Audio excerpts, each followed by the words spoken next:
would like to call the SIP committee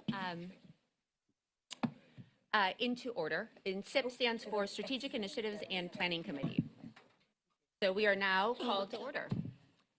I'm speaking slowly so my fellow regents can sit. Larry? And understand. You're right. Well, that's a whole other thing.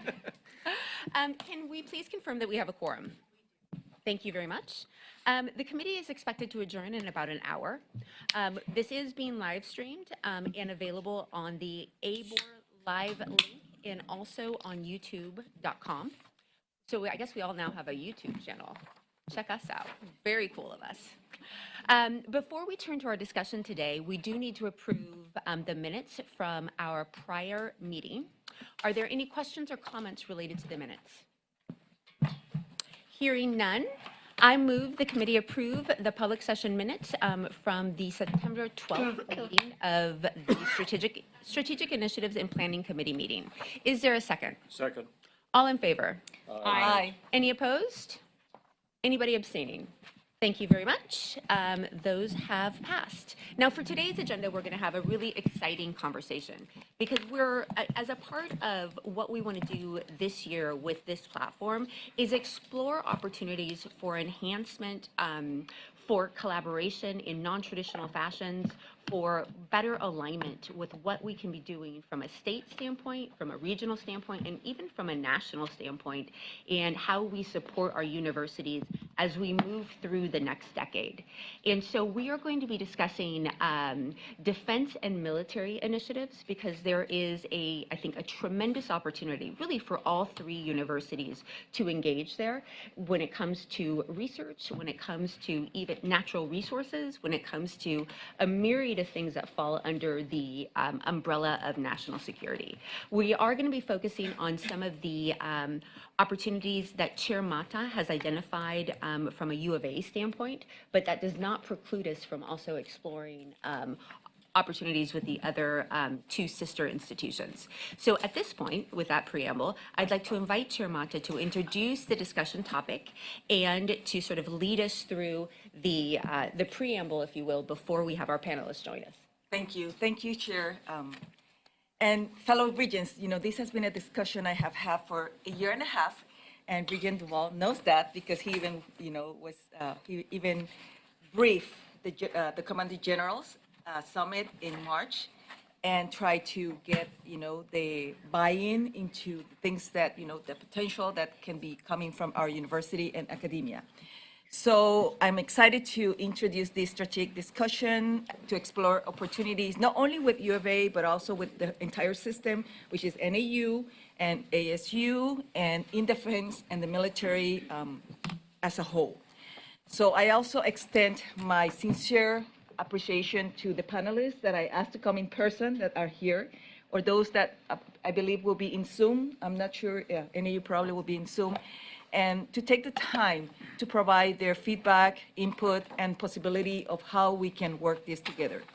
So drawing from my experience in the defense industry and as a member of the Arizona Board of Regents, I recognize the transformative potential in doing natural resources, military, defense, space, and many other options that we don't never talk about that. And sometimes there are sensitive information that cannot even share publicly. So both our public universities and the military industry in Arizona are significant economic engines for the state. So 78,000 jobs and $15 billion impact in our state. Arizona military installations are a significant part of what we're doing. And we haven't even talked about the National Defense NDAA, the National Defense Act. Are you how to spell it? Authorization Act. I had it this morning, and I'm so excited about this that I'm forgetting the acronyms or the keywords, right? So the NDAA in last fiscal year, if you can, any of you that has been in this environment, have been $800 billion. And I think that we only have, partnered with 18 billion, which is not much. And how do we expand this kind of opportunities? So given, the importance of federal and defense operations to Arizona's communities and economy, We have been, I would say the ABOR and I have been meeting with defense leaders across the state for a year and a half to learn more about collaboration between the universities and military. So a repeated theme from this effort has been the potential for greater opportunities that could be achieved by intentionally and strategically deepening our collaboration. Today marks the culmination of many discussions I have had with them and with the board as we bring the discussion to the Strategic Initiative and Planning Committee. And I want to thank you, Regent Pacheco, for leading this too. So Arizona 8th national ranking in defense spending presents opportunity for our initiatives and universities. I understand the Department of Defense pressing challenges and the need for innovative solutions the universities can provide. We, as university and the education system, have been providing education programs and veteran services, but we go beyond workforce. We have been preparing them for certain degrees that are related to their mission, but beyond the programs in different bachelor's and master's degree, we have much more to do. So, and this collaboration matters to our country because as technology advances, our defense systems require academic expertise. The opportunities can be found in cybersecurity, artificial intelligence, autonomous system, medical technology, and many others emerging threats. Sometimes we only look at the military with system. We also have in life sciences a lot of other research that can be provided. And Arizona University, have very strategic assets at the national that can be provided to them. So I would like to mention a few of the notable examples that we're doing with our 3 universities. ASU Global Security Initiatives focuses on advancing transformational capabilities in science and technology to meet defense, security, and intelligence missions needs through novel research and training experiences. U of A drives defense innovation through its applied research and development building. And this state-of-the-art facility fosters collaboration between researchers, industry leaders, and government agencies advancing technologies vital to national security. By integrating expertise from optics, material science, and cybersecurity, the ARD building accelerates solutions for defense challenges. We also have an U of A ARC, and the S3 is very critical in differentiation to what we want to do. NAU recently helped spearhead the development of the supply chain critical infrastructure risk management platform and revolutionize global supply chain resilience. This collaboration integrated open source intelligence and data science innovations to map and forecast supply chain vulnerabilities. This groundbreaking technology enhances national defense, homeland security, and environmental sustainability. So together we can find research-driven solutions, we can find strengthening national security, protect our communities, not only at the local level, but at the national and even at the world level. So today's panel of the University of Representatives will explore collaborative opportunities in federal relationships, contracting needs, and funding opportunities. So this is just the start of our first conversation. I wanted to take this to this level because the subject is very complex. It's been a year and a half, almost 2 years, that we have been talking about this subject, that even when we listen to what we're doing with the university is too much acronyms, too much understanding, because we go beyond life sciences, technology, natural resources, and everything has to do with it. Even our CHIP Act, because that was the reason that we pulled that and took it to the United States, and now trying to expand it to Latin America to help us, but everything has to do with national security. So I would like to thank our panelists that will be in front of us shortly. And Regent Pacheco, I turn this to you. Thank you so much. We really appreciate it. And we appreciate your leadership in this area and being dogged in ensuring that we don't forget to explore this. So may I please invite our panelists up?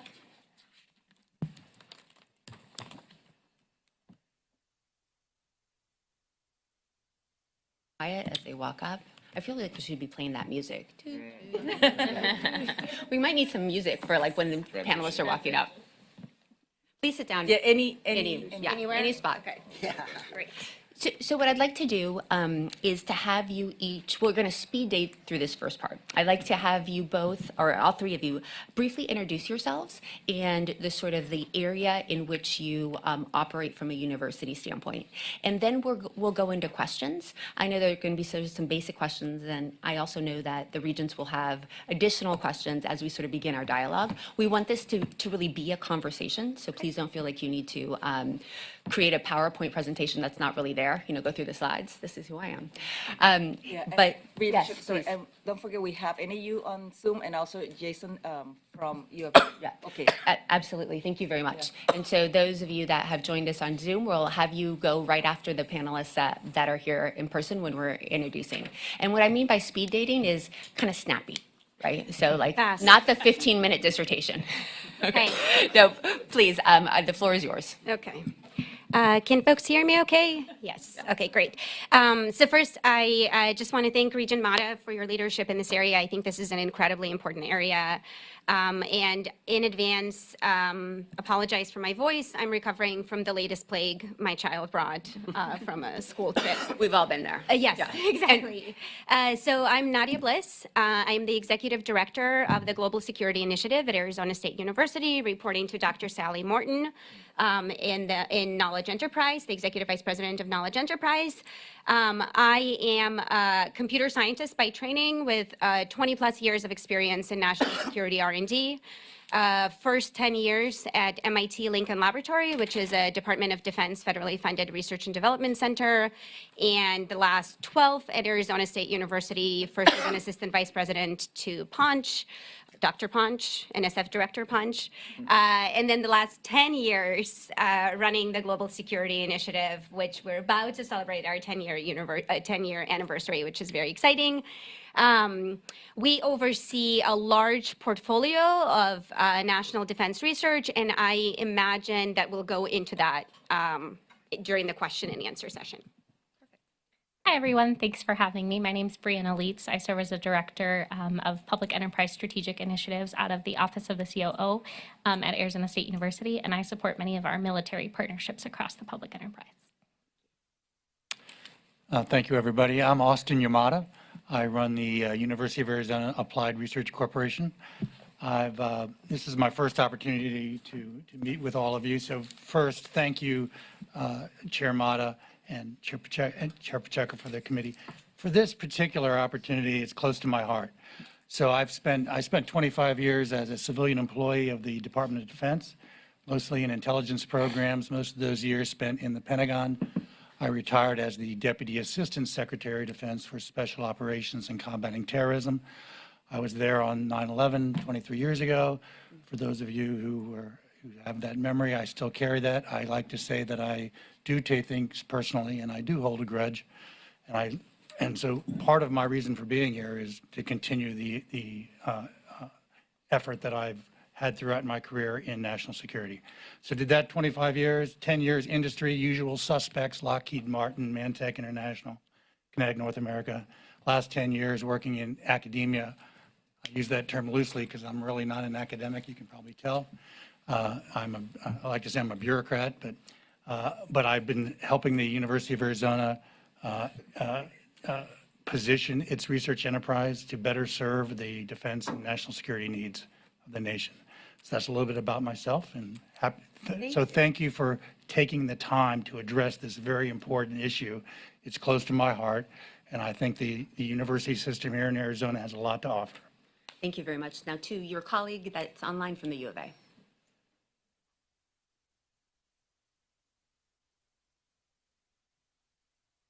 So we have two Jasons, okay? Yeah, Which Jason wants to start? So you're in mute, sir. You're in mute. You're unmute. Yeah, you have to unmute.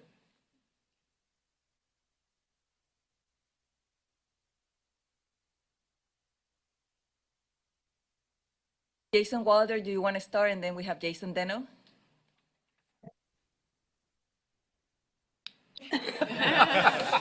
Okay. We were not allowed to unmute ourselves, so I can explain that. Okay. I hope my miming was interpretable. Thank you so much for including me in this discussion and for prompting this discussion between the universities. I am Jason Wilder, the Vice President for Research at NAU.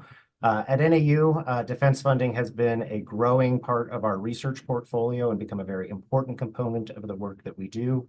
Over the last 5 years, our research total award value from Department of Defense has more than doubled, and so this has become quite significant for us.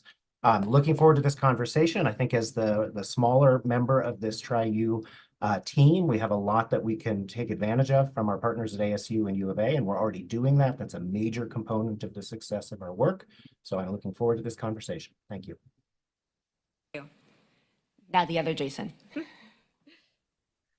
Okay, hi, this is Jason Denham. Can you guys hear me? Yep. Yes. Great. Jason Denham, I'm the Executive Director of the Cyber Conversion Center here at University of Arizona and to the College of Applied Science and Technology. So my background, I have more than 30 years combined as a Army member and an Army civilian. I've been a maneuver commander, an intelligence professional, and I ran the Battle Command Battle Lab at Fort Huachuca for about a decade. And the reason that's probably important to this conversation is we were the red challenge flag for the Army and for Intel in general on looking at concepts and doctrine and technology, looking at the shifting sands of the environment and how we get ahead of those, how we find the really difficult problems that the Army couldn't solve or the DoD could not solve, and come up with those solutions, test those solutions, and implement them into the field to remain, in overmatch in any situation for the government. So here at the University of Arizona, I am one of the principal architects and original folks for the cyber program, cyber operations degree program we have here, and the intelligence and information operations program here, both of which have been nationally designated as a Cyber Operations Center of Academic Excellence by NSA, and the Intelligence Community Center of Academic Excellence by the DNI. So if you can believe that the DNI and the NSA were the top cyber and intel programs in the nation. And on top of that, we built the Cyber Atlas virtual learning environment that we've deployed all this with. And the DoD has recently adopted our hybrid active learning model that we have implemented on live virtual training. And they are now pushing all of their OSINT, open source intelligence training, and their signals intelligence and electronic warfare training that's unclassified. They're using the University of Arizona's Cyber Atlas platform for that. And we have those support contracts with the government, amongst a whole bunch of other work that's done across UA. But thank you again for letting me participate here. Thank you very much. And U of A, Jason, before we get into our question session and our conversation, can you tell me what you meant by overmatch?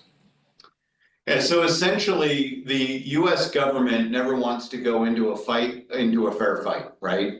If we have, Understood. For our enemies or our adversaries, or worst case scenario, have to engage with them, we don't want it to be fair. Okay. Thank you very much.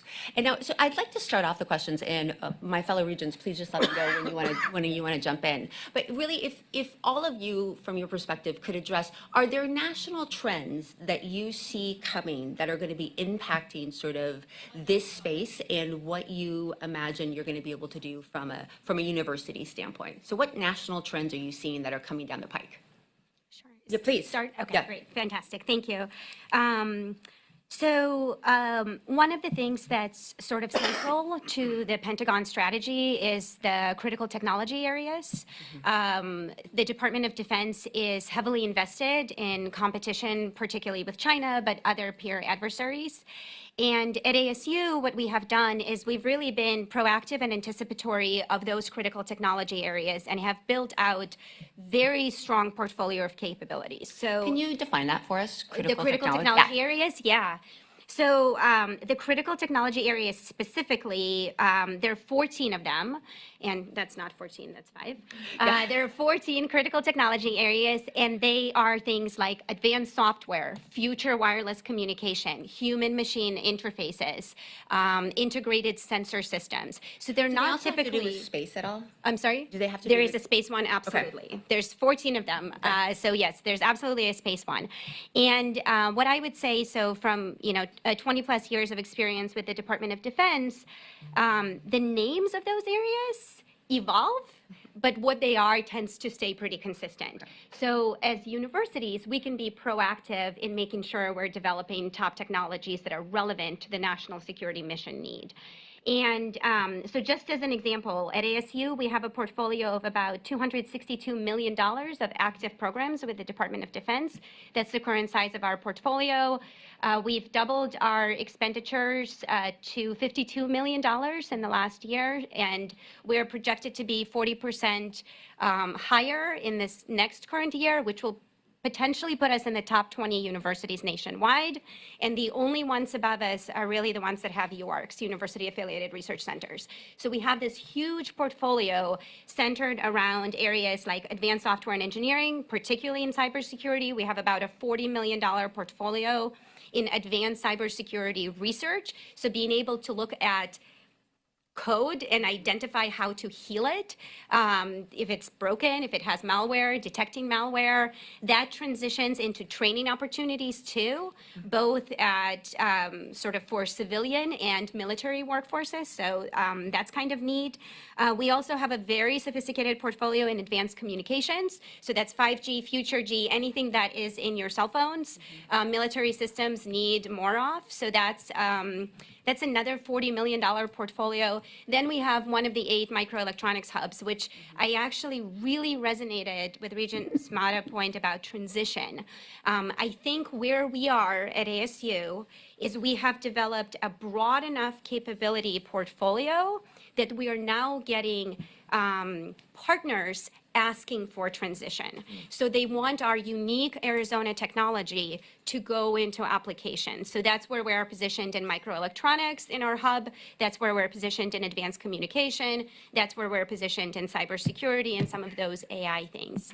And we have a new contract for research support services with Department of Defense Irregular Warfare Center, which allows us to have impact on policy research and humanities research and social science research. I want to be very clear that the technology trends, when DoD looks at them, it's not just STEM, it's all disciplines. They're very interested in that collaboration across disciplines, and I think we are uniquely positioned in that interdisciplinary space. Just define irregular warfare, if I might interrupt, just to help the Regents on irregular warfare. But, and it's not only the Regents, so like we can piece together what you mean, but I really want to make sure that anybody that's watching this from a live feed or that comes back knows exactly what we're talking about. Yeah, so if we're thinking about, geopolitical strategic competition with our foreign adversary like China, irregular warfare could be things in the economic space. So economic warfare, it could be things Price of oil. Exactly, right? Yeah. So it's things that are not traditional kinetic engagements and are often centered around policy, humanities, understanding trends, understanding where we're leading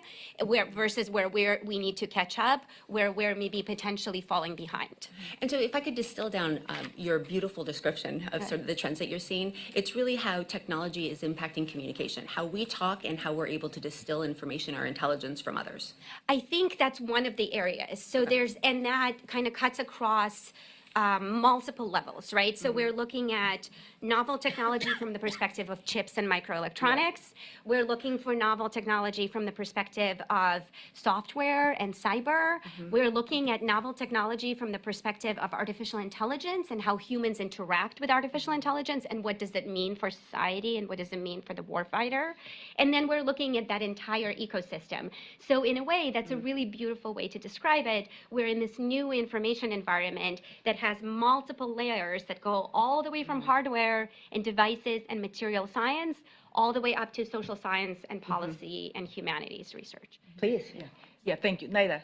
So this portfolio that you are, working on, and because some are novel and some are probably progressing, do you require to follow the needs? Do you require to have a facility clearance? Do you require all these specifications that are sometimes prevent us to really move forward because it's huge, and that's one of the barriers that sometimes I feel like university have, because competition, and what is the differentiator for us to really move forward?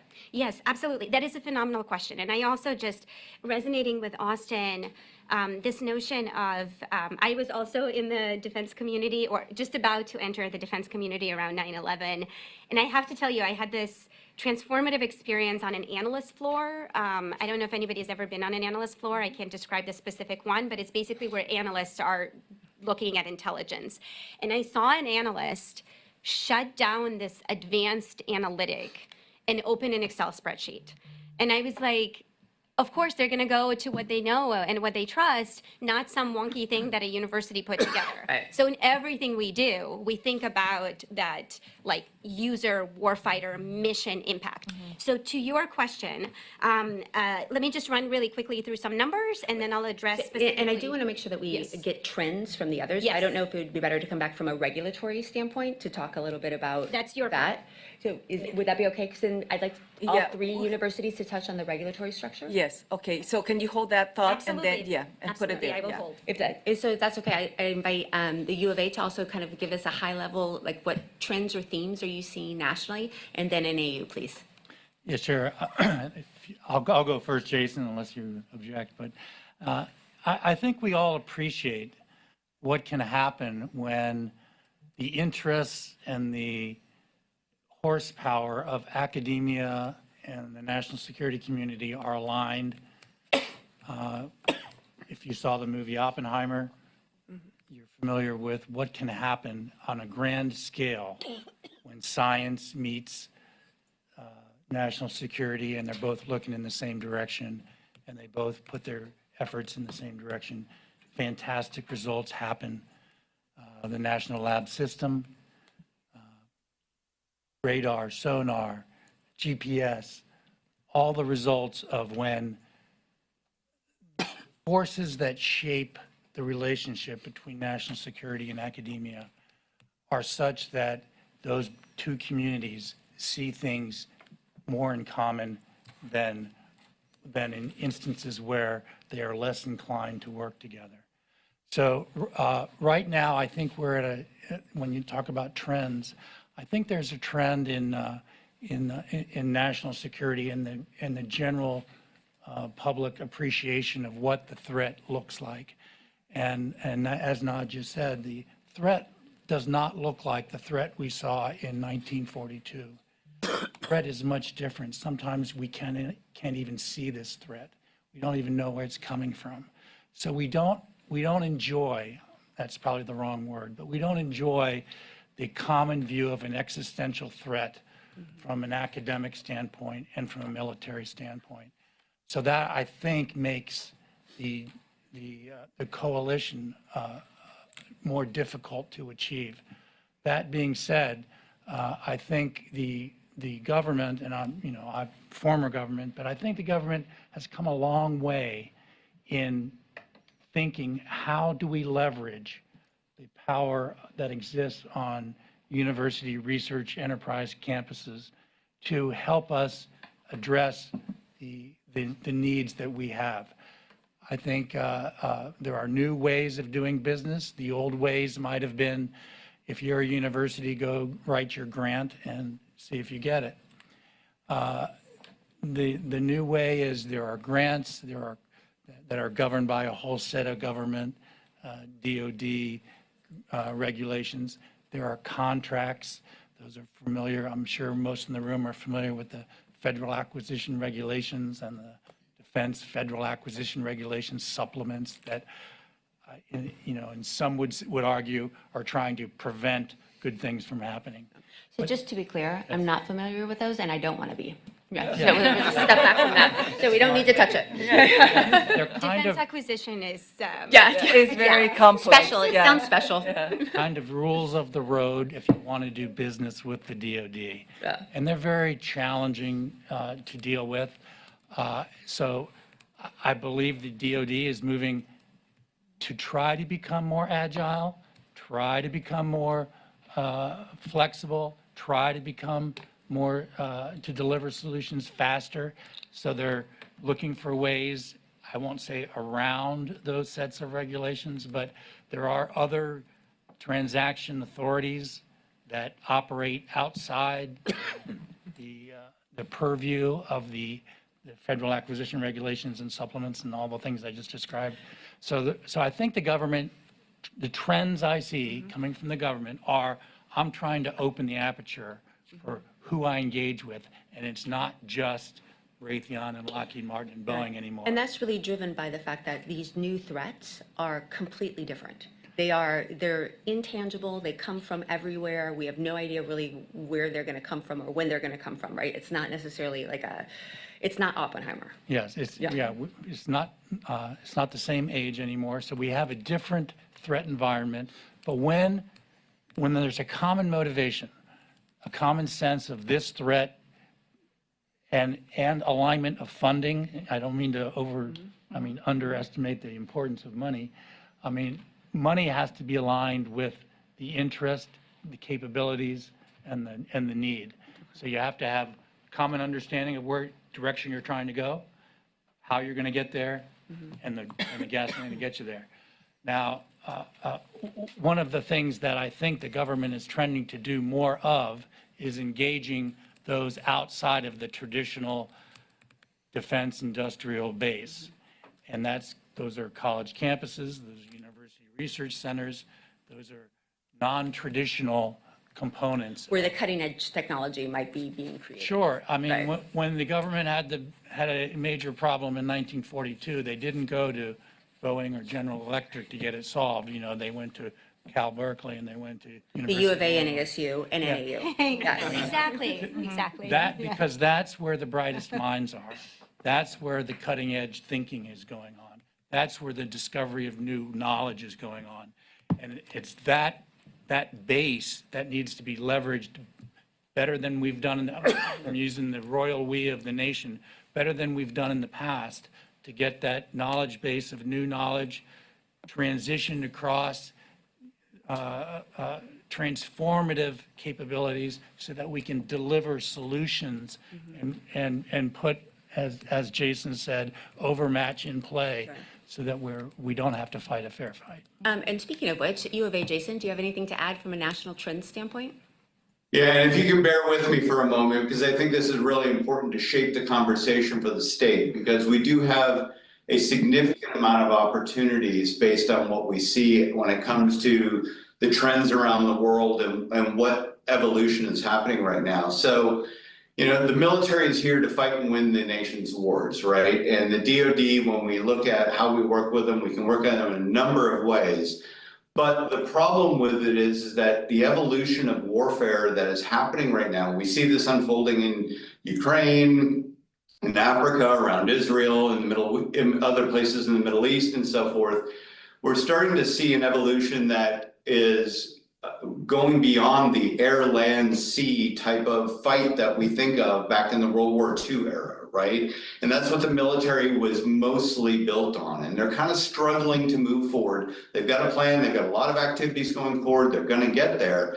But we've now moved into what has been coined all domain operations. So when you look at the phases of conflict from phase 0, where you're kind of shaping and trying to convince people that, you know, that they don't really want to go into conflict, all the way through conflict resolution with all of the different phase 0 through 5 in between, you start looking at the fact that we're moved to all domain operations, meaning that it's not just air, land, and space, but it's now cyberspace, and it's the information environment from a perspective of, you know, disinformation and information operations and so forth.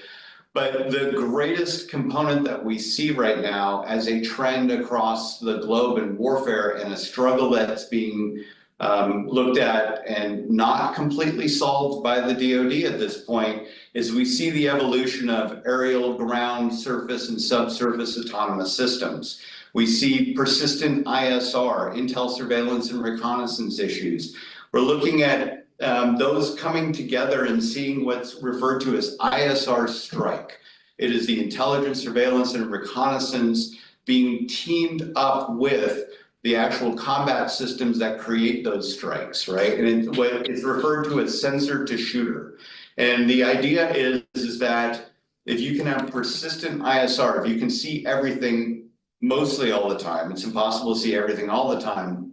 This evolution of warfare, and it's very, very prevalent right now in places like Ukraine, where you will have a sensor, usually a UAV or satellite or some sort of signals intelligence sensor or something like that, detect an enemy force, and they're able within now seconds, what used to take minutes or even hours, be able to orient, artillery or drones or some other type of engagement system on that threat, almost instantaneous. And now we're seeing not just these $1 million or $1 billion systems where we would have advanced missiles and so forth, but we're seeing $300 home-built drones with a rocket-propelled grenade warhead on them be strapped together locally and used as an FPV, first-person, piloted drone, where they're able to slam that into a $5 million tank and destroy it on the battlefield before it's ever able to get into the fight. And so that opens up a huge set of problems for the way the US fights, for the way the DoD works. Now, in our situation as the state of Arizona, and we'll talk alignment with the 4 installations and so forth, I'm sure, but from an Arizona perspective, if you look at the 3 universities, right, we work across the continuum.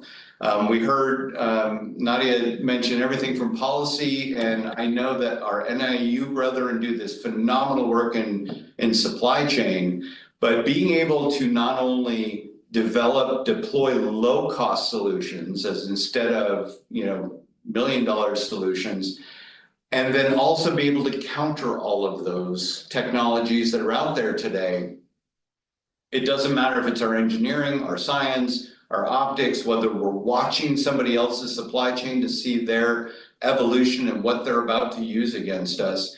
The state of Arizona's got a significant amount of capability in its universities to pick apart those trends and find solutions that we can bring to bear for DoD that are affordable and employable. Because if we can't afford them and we can't employ them, the Houthis right now are firing or launching $1,000 drones at us, and we're shooting them down with $1 million missiles. We've got to change those economics, and we've got to be able to do it in such a way that allow us to still be able to be the preeminent force. And it doesn't matter if it's in space or subsurface with submarines or anything in between, or even the information. So if I were to distill down your sort of description of this, would you say that it used to be that if you had, if you were a wealthy nation and had great might, you'd build all of this equipment that was really expensive that other people couldn't keep up with or other nations couldn't keep up with. And now technology is such that you don't have to be a wealthy nation in order to build a gizmo, technical term, that can destroy a very large, complex, expensive piece of equipment. So so the rules have completely changed, and so we need to adjust accordingly.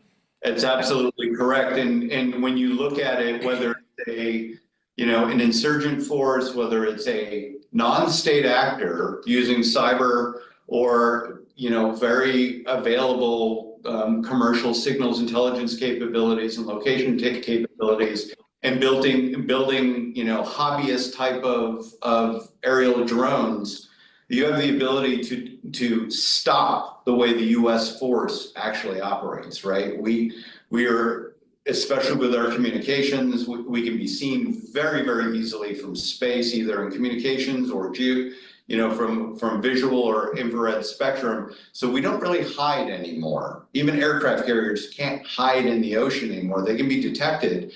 And now we're having very low cost, attritable systems that can be built by non-state actors or even very, very poorly resourced state actors that can interdict us on the way to the fight. We won't even get to the fight if we don't change this.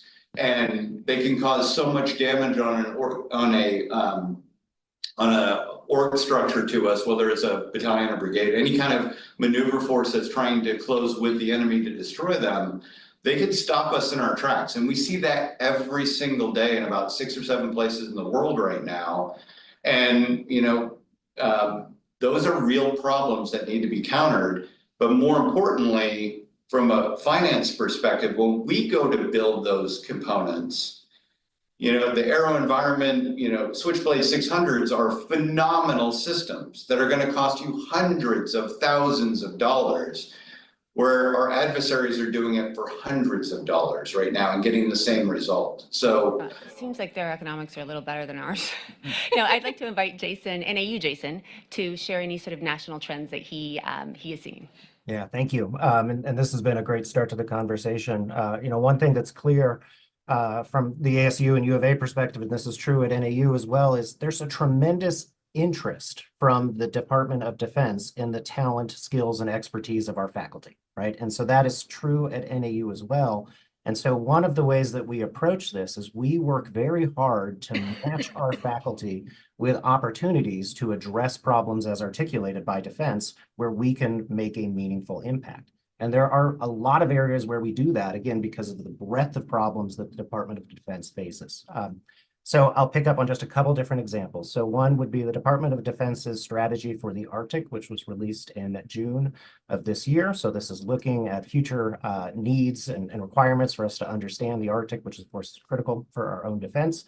The expertise that we have at NAU is actually, remarkably well aligned with many of the priorities in that document. Understanding how environmental change and environmental issues can affect things like permafrost melt and ability to transit across land in the Arctic, issues such as forest fire, which are an enormous issue in the boreal forests and the subarctic regions. So understanding how to mitigate forest fire damage. These are areas that are in the wheelhouse of NAU from the research that we've developed, and we can apply these to these novel settings and novel funding sources through the DoD. Also, echoing some of the comments made previously, we have been working over the years and developing research capacities in the areas of remote sensing. A lot of that remote sensing development we've done has been to understand land use pattern changes in the Southwest, understand things like forest fire risk, but these can easily be applied and are being applied at NAU to specific defense issues. So for example, we're currently developing a project to look at real-time battlefield terrain awareness so that we can use drones and cheap cameras. So these are cheap drones, cheap cameras, to actually describe a battlefield in real time. And as was described earlier, then transmit that information immediately to the warfighter on the ground for decision making. So that's a project that actually leverages our strengths in planetary and environmental sciences, but now we can apply that in this new way. Finally, a lot of the discussions today has been focused on UAV-based warfare, which we see so much of in the Ukraine. So we are focused on development of secure communications for UAV devices. So the information security and electronic warfare, that means that the operator and the UAVs can maintain contact with one another, that can't be spoofed, can't be cloned, and maintain that security so that those are operational. So just a few trends that we see and the way that we go about pursuing those trends at NAU to align our research with those problems that the DoD faces.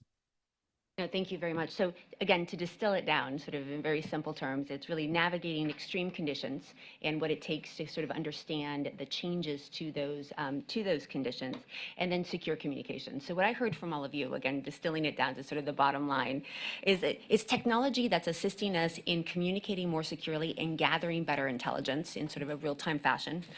The very real-time changes that are occurring from a warfare standpoint and a threat standpoint, and having to adjust to those, especially when it comes to funding and how our nation is funding our response and how others are funding basically the threats. And then again, the sort of extreme conditions and how we're navigating those and the changes that are occurring with those. So thank you very much. Those are great themes for us to better understand and for hopefully our listeners to better understand as well. I'm now transitioning it to Chair Mata, who I know has a series of questions from a regulatory Thank you. structure. Thank you. So talking about money, because it's all about money and the bottom line, right? How can we support this kind of missions? And, I call it the mission on global war on terror. And it started, to be more aggressive since 9/11. And things like you said, Austin, that we can see. The threat is there, but we can't see it. So how do we partner, or how do we view the way into the NDAA in their budget? Because, $800 billion, how can we work with performance work statement as well? Because when you propose, how do we do it in Washington, if that's the case? How can we be part of the conversation before the approval? Because they start somewhere there, and it start with all the components of what they have to put into the NDAA to manage what they're looking for, and things are changing so drastically. So this is just a question, because when we talk about funding is a major component of what we can do as academia, as research, and it costs a lot of money. Not only that, the compliance that you mentioned about the FAR and the DFAR and the NIST is very, very critical. And if this is sensitive, do we need an S3? Or this could be done just on a normal basis without an S3? And how can we work this together? Jason, the two Jasons, Nadia and Austin and Brianna, how do we do this together? Because this is the education system that we're trying, because we have competition, okay? And what can differentiate us? Right. So, okay, to start? Yes. Okay. Let me just start a little bit. So we talked a little bit about defense acquisition. Defense funding tends to be broken up in these technology readiness levels, TRL levels. And they go from 6.1 to 6.7. So universities typically perform in the 6.1, 6.2, 6.3 areas. 6.1 is... So that makes zero sense to any Oh, of I us know. normal Right, people. I was gonna. So Yes, right. you don't have to So get this into is the money, details right? of that. So You we can just have say, hey. So we have like $80 billion budget of the DoD. Some of that goes to personnel, some of that goes to acquisition. We are talking about the acquisition part of the budget, which lives under Undersecretary of Research of Engineering and Undersecretary of And that means that Acquisition. you can get stuff with it. Exactly. You're not hiring people, you're Acquisition getting means stuff. you're buying stuff. Okay. So acquisition money typically goes to industry.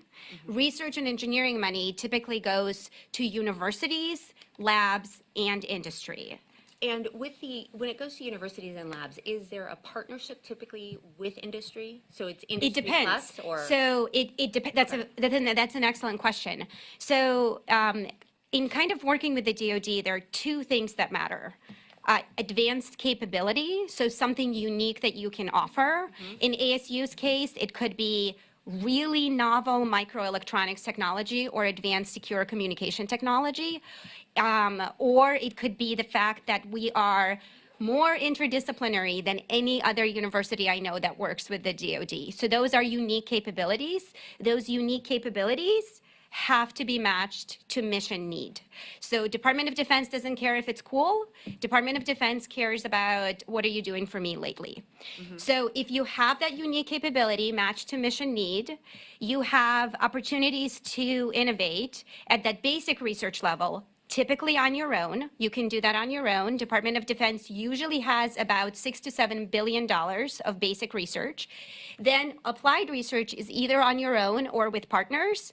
Then 6.3, which is advanced development. Yeah, that's the advanced development bucket. That is typically with partners. So examples from ASU portfolio. Swap Hub, that's 6.3 work, and we have 170 partners in our Swap Hub. Our portfolio in cybersecurity is broken up between 6.1 and 6.2, and we have industry partners and academic partners. The other thing is that I wanted to come back to Regent Mata's question about challenges. So one of the things, if you come back to this notion of advanced unique capability, matched against the mission needs. So what do they need? And one of the things that I would just add is, yes, we have a regular warfare and non-traditional warfare, but also traditional warfare is still a challenge. So it's not that we are not dealing in the Oppenheimer environment. We have the Oppenheimer environment and the non-traditional environment. So there's a ton of challenges out there. So coming back to some of those kind of partnerships, where I can see the universities really benefiting from those partnerships with industry in those 6.2, 6.3, 6.4, 6.5 areas, that's also going to be larger dollars for those industry partners. So more than the 80 billion that you referenced? It's more than the, so there's 800 billion full budget. Some of it is acquisition. Only 23 of it is like research and engineering. Got it. So, but it's more than 23 billion. It's like hundreds of billions of dollars. So I think where we can see those partnerships is where we have unique capability, like the NAU. Jason, I'm going to call you Dr. Wilder if that's okay. Perfect. Not that seems NAU more Jason? I appropriate. thought we were like, we were starting something like Well, an that could be hashtag, right? Nadia. It was going to be your handle. Right. Now you have to go all formal on us. Sorry, I'm sorry. Right, so it's where we have unique capability that we have demonstrated a track record with the Department of Defense at that basic level, but now the Department of Defense wants more.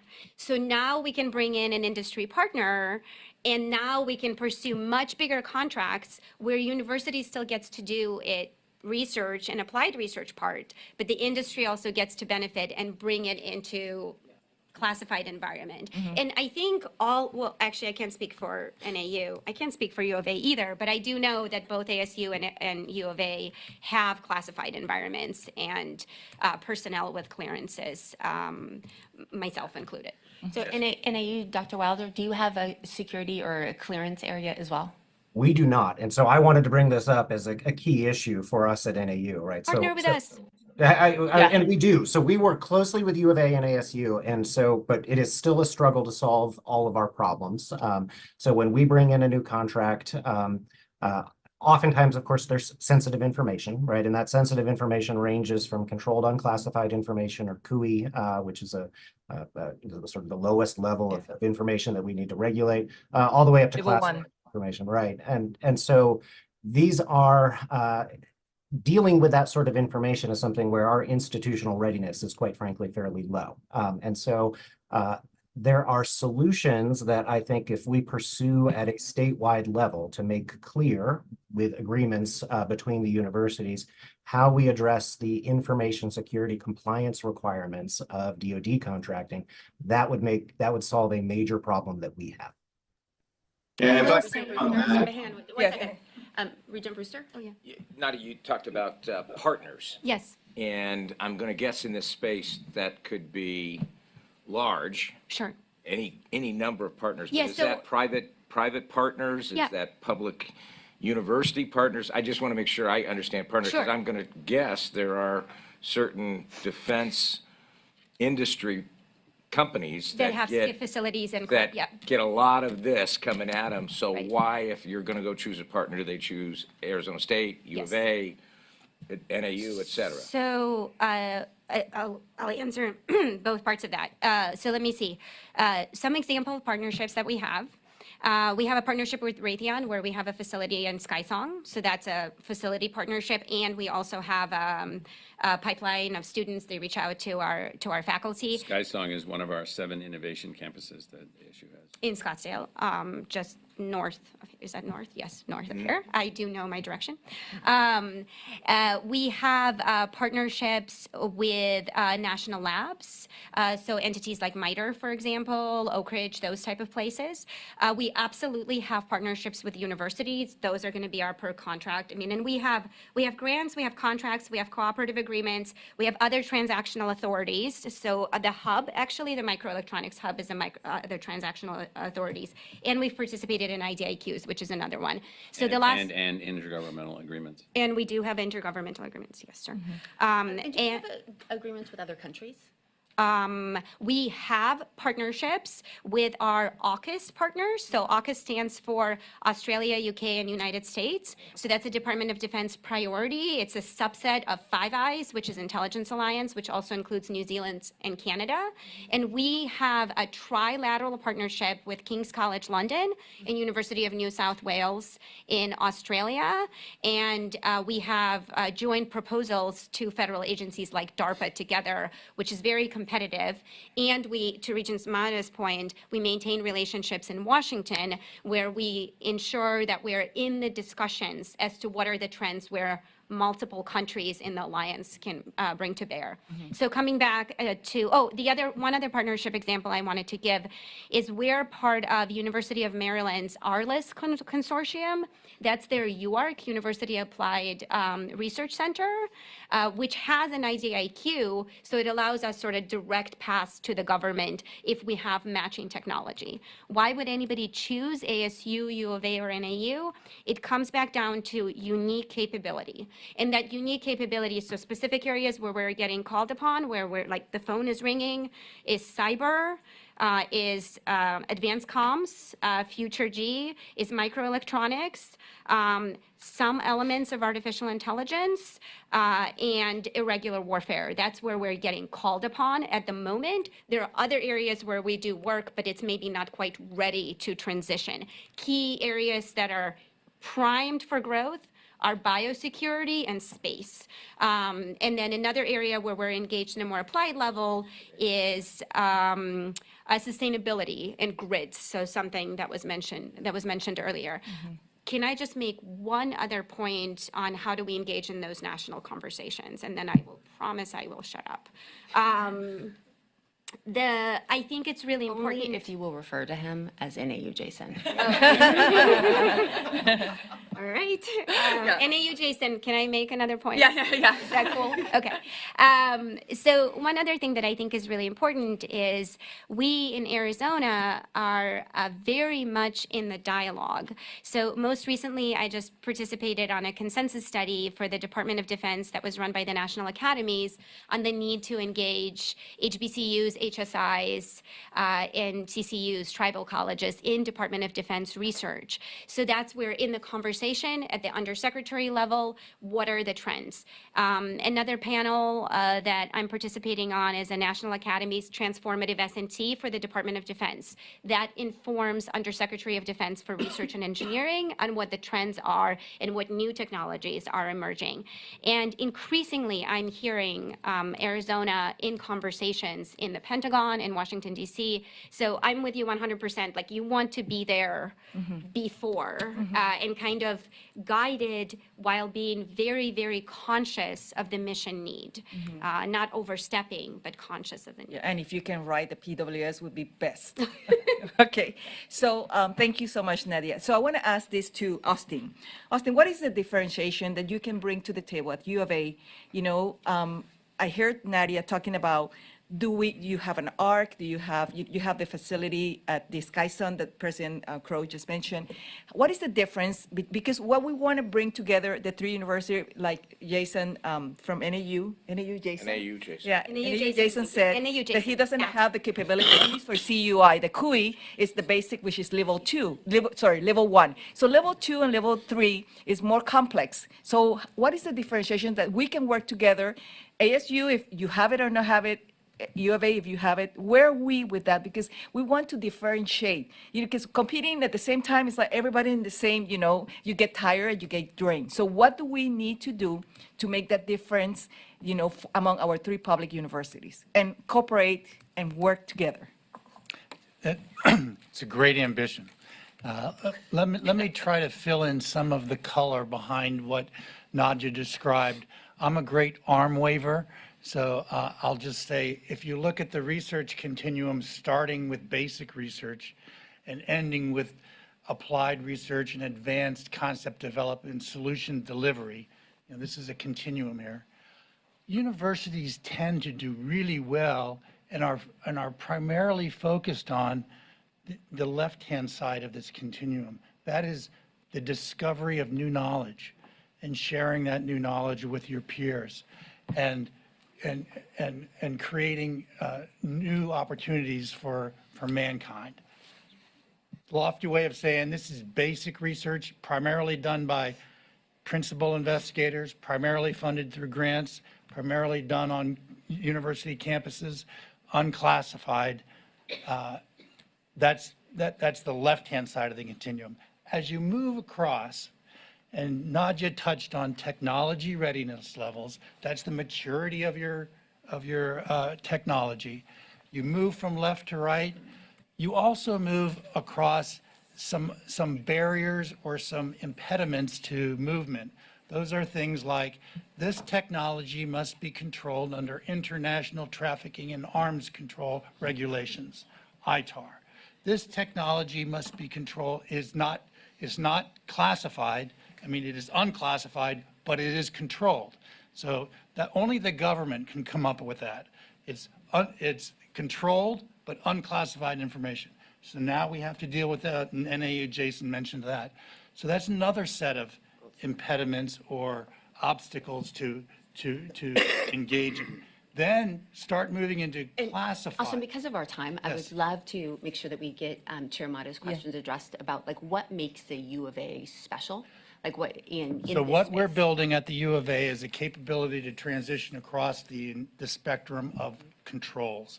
So we operate at the unclassified level, we can operate at the controlled but unclassified information, we can operate at ITAR, we can operate at collateral secret, we can operate at the top secret level. So we have a top secret facility clearance, we have a facility that was built out to satisfy the most stringent requirements for operating at classified levels. And we have the capability, the staff who have the credentials to operate those systems that NAU Jason was mentioning, to engage the government at the appropriate level. Total depending gold on- star for you there. Yeah, And yeah. previously it was noted, perfect. So Chair Mata, I think that to develop this capability is not cheap. And it takes a long time. And I wouldn't encourage every university to do it. I would, if I was on the Board of Regents, I might say, how can we, the NAU, Jason, and Naja, and Austin, all leverage the same capability that has been put in place? And my answer is, there's no reason why we can't. So even though even though my title says University of Arizona Applied Research Corporation, I act as a contractor of record, and I can work with whatever partners make sense. So to answer your question, Chair Mata, the University of Arizona Applied Research Corporation has capability that can be shared across all three universities. And Dr. Thank Pearl, I you. know that you had your hand up previously, or? I just wanted to also make certain that, that there's a special asset that ASU has. Nadia, you might mention what we ask Kevin to do in Washington. Oh, yes, absolutely. So Kevin McGinnis in Washington, D.C., I mean, he works across the federal community, across with agencies, OSTP, to shape some of those policies. He was the budget examiner for Defense Department Technologies and the Office of Management and Budget. So he knows where the money is. He's now Yes, our, more than the 100%. money, he understands the technologies, the systems, the tools. And the language, because just as you all have been speaking, and I really appreciate you sort of like distilling some. it down, but there's so many acronyms and Yes. numbers and So he's called sections. Vice President for, Sally, what do we call him? Who is that? No? Kevin McGinnis. Kevin McGinnis, Okay. Strategic Technologies. like strategic, initiatives. And before we adjourn, Chair Mata, I would love to give the floor to you because we are over time now. And I want to Yes. make sure that I don't get in timeout from.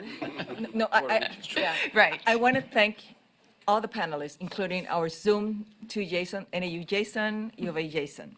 This is the start of a conversation and discussion, which is it's been very lengthy and painful for me because, to work to where we are today. It took us, and Chad knows that, Sarah, I don't know if Sarah is here, but it has taken us a time to discuss this with not only now the university, and part of you have not been involved in the beginning, but talking to the three installations, because the installations here are just, a lot of them have tenants. So the real people that make the decision are not here, correct? So am I right? So we need to follow the money. We need to follow what is the need. We need to follow the budget and the NDAA and work together as three universities, because we have competition, and what is the differentiation that we can bring to the table? This is a long-term, goal. This is something, I don't want to say it's hard that the three universities work together. I know you said that, Austin, that how can we, take sometimes we have to take, okay, ASU, U of A, NAU, and say, okay, this is to support the mission of things that needs to be done in a way that will protect our country, the national security, and we don't feel threat every time I open the laptop and things that I don't see. So we need to work together, and this is what the ABOR regions are asking. So how can we work in this arena?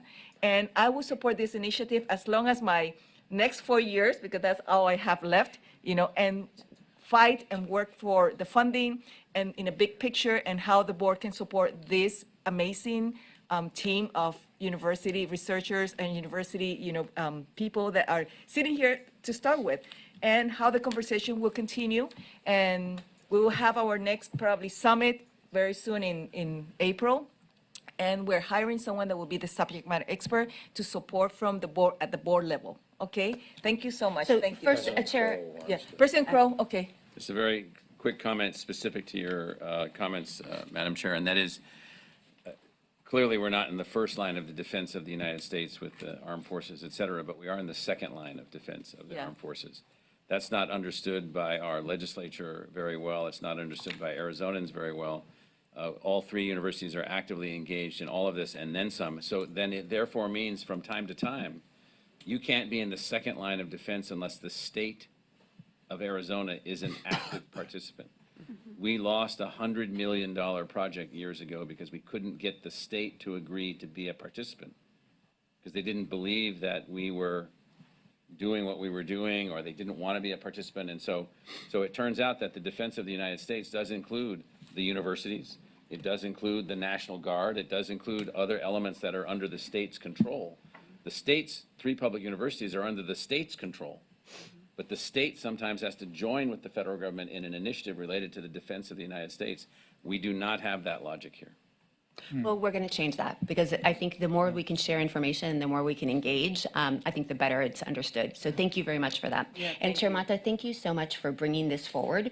And I feel to our panelists, you're so gracious to have joined us. I feel like we just started scratching the surface, and we could go on for several more hours and sort of really get into the meat of it. And so we'd love to ask you to come back and participate with us again, and we'll be reaching out to so that we can really understand all of the opportunities that lie in this space, to Dr. Crow's point.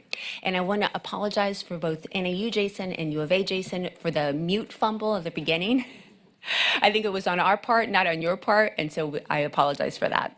And Chair, if you don't have any other comments, I will then adjourn this meeting. And I really, again, want to thank the panelists for coming in and starting the conversation with us. So thank you. No, yeah, I appreciate our 2 NAU Jason, U of A Jason for, yeah, and you will stay with these names the next time you come to Right. the committee meeting. You're now branded. Yeah, so thank you so much. And this has been part of what I wanted to do for a long time. It took almost 2 years, but we're here. Just a scratch, just very, very little. Yeah, thank you. Thank you. Thank you, and the committee is adjourned. Thank you.